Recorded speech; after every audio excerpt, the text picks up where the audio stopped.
¿Quieres encontrar un perjuro? Ve al Comitium. Si buscas un mentiroso o un fanfarrón, inténtalo en el templo de Venus Cloacina. Y si buscas a maridos ricos malgastadores, ve a la basílica.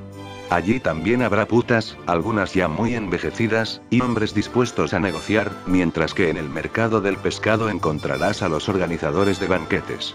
En la parte baja del foro pasean ciudadanos de reputación y riqueza. En la parte media del foro, cerca del canal, solo encontrarás los que van a exhibirse. Al otro lado del lago se encuentran los personajes cínicos, charlatanes y malvados que siempre critican a otras personas sin razón alguna y que, sin embargo, ellos mismos podrían ser objeto de verdaderas críticas.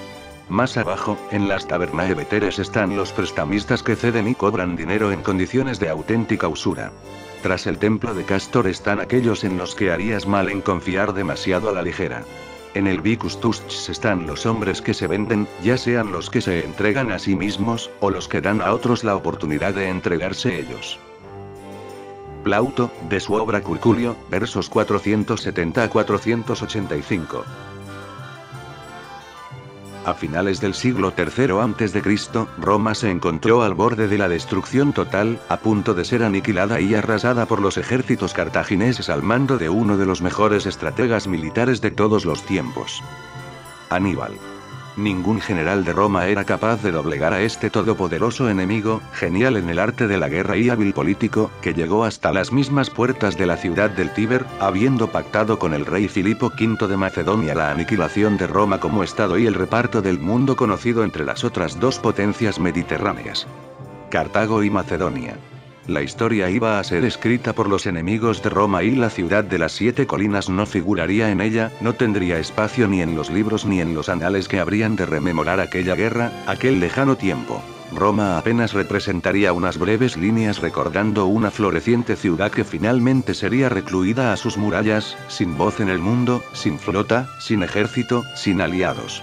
Ese era su inexorable destino hasta que o bien la diosa Fortuna, o quizá el mismísimo Júpiter óptimo máximo o el puro azar intervinieron en el devenir de los hombres y las mujeres de aquel tiempo antiguo y surgió un solo hombre, alguien inesperado que no entraba en los cálculos de sus enemigos, un niño que habría de nacer en la tumultuosa Roma unos pocos años antes del estallido del conflicto bélico más terrible al que nunca se había enfrentado la ciudad. Alguien que pronto alcanzaría el grado de tribuno, un joven oficial de las legiones que iniciaría un camino extraño y difícil, equivocado para muchos, que, sin embargo, cambió para siempre el curso de la historia, que transformó lo que debía ocurrir en lo que finalmente fue, creando los hechos que ahora conocemos como la génesis de un imperio y una civilización secular en el tiempo y en la historia del mundo. Aquel niño recibió el nombre de su progenitor, Publio Cornelio Escipión, que fuera cónsul de Roma durante el primer año de aquella guerra. Las hazañas del hijo del cónsul alcanzaron tal magnitud que el pueblo, para distinguirlo del resto de los miembros de su familia, los Escipiones, le concedió un sobrenombre especial, un apelativo referente a uno de los territorios que conquistó, ganado con extremo valor en el campo de batalla y que lo acompañaría hasta el final de sus días: Africanus. Sería la primera vez que se honraba a un general con una distinción semejante, dando así origen a una nueva costumbre que en los siglos venideros heredarían otros cónsules preeminentes y, finalmente, los emperadores de Roma. Sin embargo, tanta gloria alimentó la envidia.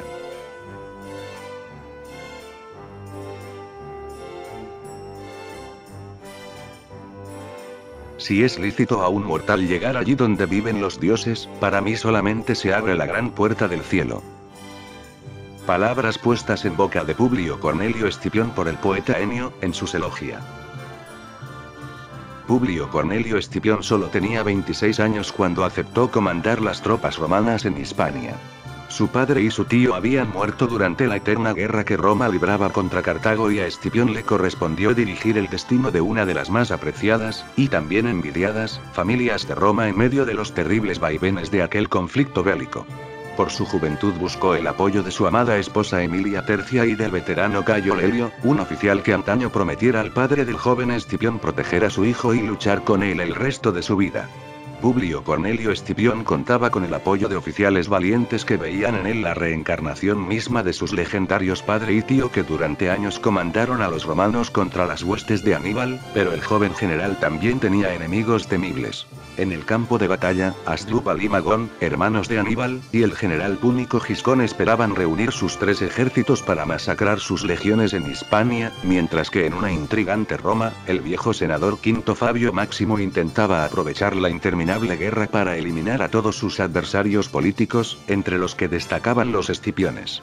En medio de ese tumultuoso escenario, las pasiones y los anhelos de Plauto, el famoso comediógrafo, Netiquerti, una hermosa esclava egipcia, Sofonisba, la hija de un general cartaginés, Masinisa, un rey destronado, Sífax, un monarca tan lascivo como astuto, o Imilce, la esposa íbera de Aníbal, no son sino piezas de un complejo rompecabezas que solo alcanzan a comprender en toda su fastuosa complejidad la incisiva mente de Quinto Fabio Máximo y la intuitiva personalidad del propio Escipión, al tiempo que el todopoderoso Aníbal sigue acechando, esperando el momento idóneo para lanzar su más mortífero ataque. Mientras tanto, en Sicilia, desterradas para siempre, las legiones quinta y sexta permanecen olvidadas por todos. Son legionarios desmoralizados, indisciplinados, desarrapados, sin provisiones ni tribunos que los gobiernen, pues representan la vergüenza de Roma. Son los derrotados de Canae que sobrevivieron y huyeron para ser luego condenados al destierro por una despechada Roma para quien aquellos hombres solo encarnaban el espíritu más despreciable de la derrota y el fracaso. Por eso todos llamaban a aquellas tropas las legiones malditas. Solo un desesperado podría estar tan loco como para asumir su mando. Publio Cornelio Escipión escribió sus memorias y, con toda probabilidad, lo hizo en griego, la lengua de comunicación y cultura más importante de su tiempo. Estas memorias se han perdido. ¿Cómo se perdieron? Se desconoce. Esta novela reconstruye fragmentos de esas memorias y, al tiempo, describe la parte más desconocida de la vida de Escipión y su familia, de la vida de Aníbal y otras grandes figuras de la Roma republicana como el senador y censor Catón, el dramaturgo Plauto u otros importantes senadores como Tiberio Sempronio Graco, o legendarios reyes de la época como el monarca Antíoco III de Siria, el rey Filipo V de Macedonia o el rey Eumenes de Pérgamo, entre otros muchos personajes que constituían el complejo universo del Mediterráneo a principios del siglo II a.C. La tercera parte de la trilogía de novela histórica más exitosa de los últimos tiempos. He sido el hombre más poderoso del mundo, pero también el más traicionado. Así comienza Publio Cornelio Escipión sus memorias en la traición de Roma, donde Santiago Posteguillo nos narra el final épico, de la vida de 2 de los personajes más legendarios de la historia, Escipión y Aníbal. Los eternos enemigos se encuentran una vez más en la batalla de Magnesia, un episodio casi desconocido de la historia de Occidente. Pero además de batallas, el autor nos cuenta lo que ha sido de los hijos de Escipión, de sus enemigos, Marcio Porcio Catón y de su aliado Graco, de la esclava Netiquerti, de la prostituta Arete, de su fiel aliado Lelio, de Antíoco III, rey de Siria, del ya anciano dramaturgo Plauto, que pasea por las calles de Roma, y también de la mujer de Escipión, Emilia Tercia, digna hasta el final en medio de la mayor de las hecatombes públicas y privadas. Con la electrizante prosa que lo caracteriza, Posteguillo nos transporta de nuevo a la antigua Roma para ser testigos privilegiados del ocaso de una vida tan intensa como desbordante. El final de la epopeya de Publio Cornelio Escipión y de todo su mundo en el marco incomparable de una Roma que emerge victoriosa, por encima de la historia, sin importarle arrasar en su imparable ascenso todo y a todos, incluidos a sus héroes.